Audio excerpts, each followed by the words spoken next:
Opo, Nandito na nasa po atin sa na po linya si na. Kamodi. Kamodi, pasensya na po sa inyong paghihintay. Sige po, ano pong inyong unang masasabi dito po sa kanilang work in progress pero meron na pong IRR at ating pong medyo napagsabihan si Chairman kasi ang sabi niya meron daw pong cap, 'di ba? May maximum na babayaran. Dito po kasi minimum. Okay, Kamodi, magandang umaga po. Magandang umaga po, Sir Ted at Ma'am Chacha at siyempre sa ating mga taga-subaybay. Magandang umaga po sa lahat. Ano po ang inyong masasabi, Kamodi, dito po sa kanila pong memorandum circular muna? At sa amin pong panayam kung inyo po napakinggan. Pag tinignan po natin, Sir Ted, yung sinasabi ni Chairman Guadi sa usapin dito sa panibagong seminar na naman, ay panibago itong money making. Dahil kung titingnan po natin, ay private na naman na mga pribado na naman yung bibigyan nila na kung sino yung magsiseminar sa ating mga driver at mga operator. Ito ay pagpapakita lamang dahil mismo doon sa kanilang system order.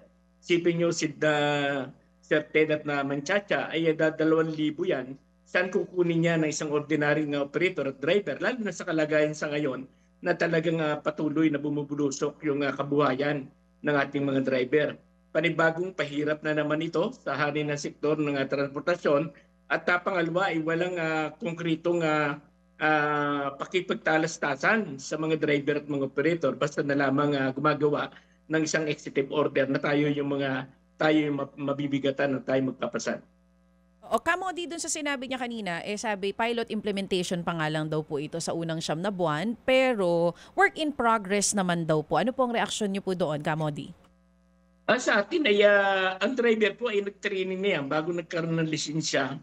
At bago tayo nagkaroon ng lisensya, tayo ay dumaan sa training. Kaya tayo ay ano pang dahilan?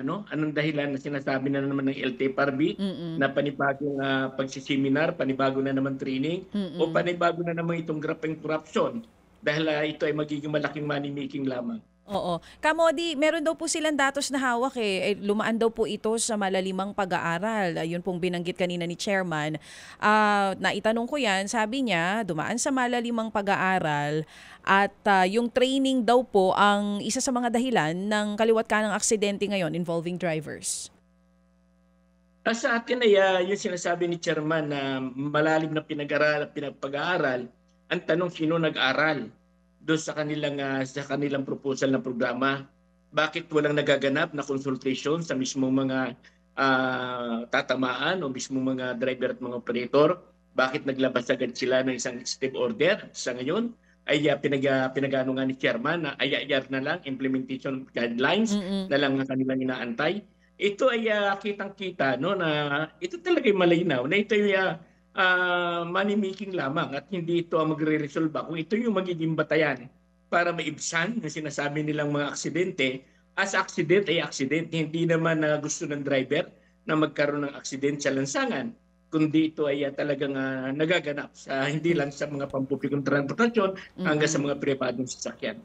Pero syempre tayo nakikiisa dito sa gustong layunin na makuha ng LTFRB na babawasan nga po yung bilang ng mga aksidente sa kalsada. Kayo po ang grupo ninyo, kung hindi man po itong training na refresher course for our drivers and conductors ang kasagutan sa kaliwat ka ng aksidente sa kalsada, ano pong mungkahi ng inyong grupo na dapat gawin nang hindi naman po labis na maapektuhan ang kabuhayan ng mga tsuper at operator? Ang sa atin ay kung usapin po ng mga pagsiseminar, ay naglulunsad ng mga seminar ang mga ating mga association kung paano pangangalagaan yung ating pagsiservisyo sa mga mamamayan. Kaya mismo sa mga samahan ay nagaganap na po yung usapin ng mga pag-aaral sa usapin ng safety, pagsisafety sa usapin po ng ating mga mamamayan. So hindi po talaga ito nakikita niyong sagot? Hindi po ito? Hindi itong Sa tingin training? po natin ay Ma'am Chacha, ito ay hindi ito yung magre-resolba doon sa usapin nung sinasabi nilang pag-resolba sa usapin ng accident, Opo. kundi dapat ang pag-aralan ng LTFRB Opo. ay paano natin na matutulungan yung ating sektor, paano matutulungan ang mga driver at mga operator at siyempre yung ating mga mamayan. Hindi sa ganitong pamamaraan na panibagong panggigipit sa hanay po ng mga driver. Sagutin dapat ng gobyerno ang usapin ng mga seminar dapat ito ay hindi ibinibigay sa pribado. At sinasabi nga ni Chairman Guadis kanina, meron TESDA. Bakit hindi TESDA? Magbigay ng libreng seminar sa lahat ng mga pampublikong transportasyon. Bakit kailangan ibigay sa malalaking mga negosyante na kung saan ay ito ay pagkakapirahan lamang ng mga malalaking negosyo. Opo, sige po. So, Chairman Camody, ano yung masasabi doon sa tugon po naman ni Chairman Guadi sa ating katanungan tungkol po sa modernization program?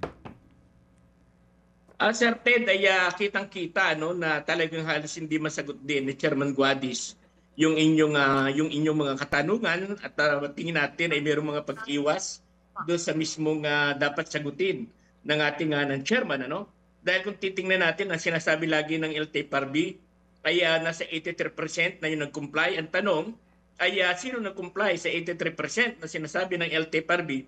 Tayo sa Sir Ted, tayo ay galing sa iba't ibang mga rehiyon at nakausap natin itong mga sinasabi nila na pumasok sa modernization program, yung corporation, mga kooperatiba. Pero ito ay malinaw na mayroong malaking paglabag yung gobyerno, yung DOTR, yung LTFRB, sapagkat yung sapilitan o absoluto na talagang pinapapasok sa mga corporation. Marami na tayo nakausap ng mga corporation kooperatiba na sa ngayon ay talagang dumaraing, nabaon sila sa utang, na dating meron silang kinikita, meron silang naiuwi sa pamilya. Sa ngayon, Sir Ted at Manchacha, ay halos ay hindi na sila makapagpaaral ng kanilang mga anak. Kaya hindi natin makita yung sinasabi ni Chairman Guadis na gumanda ang buhay ng mga nagkooperatiba, nagkorporasyon.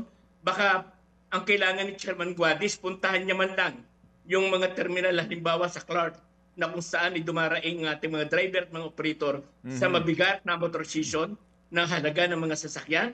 Meron tayong mga nakausap sa Baguio City na mismong kooperatiba, saan sila kukuha ng 55,000 bawat buwan para matugunan yung kanilang amortization ng mga bangko. Opo. Kaya ito yung nakikita natin sa Ted Manchacha na tipong walang malinaw at konkretong basihan ang sinasabi ng LTFRB at ng gobyerno at ng DOTR. Opo. Sige po. Salamat na marami, Camody. At muli kaming tatawag po kung sakasakali pong magkaroon ng development dito po sa mga isyong ito. Mabuhay po inyong hanay. Mabuhay Camody. Salamat po na marami. Thank you.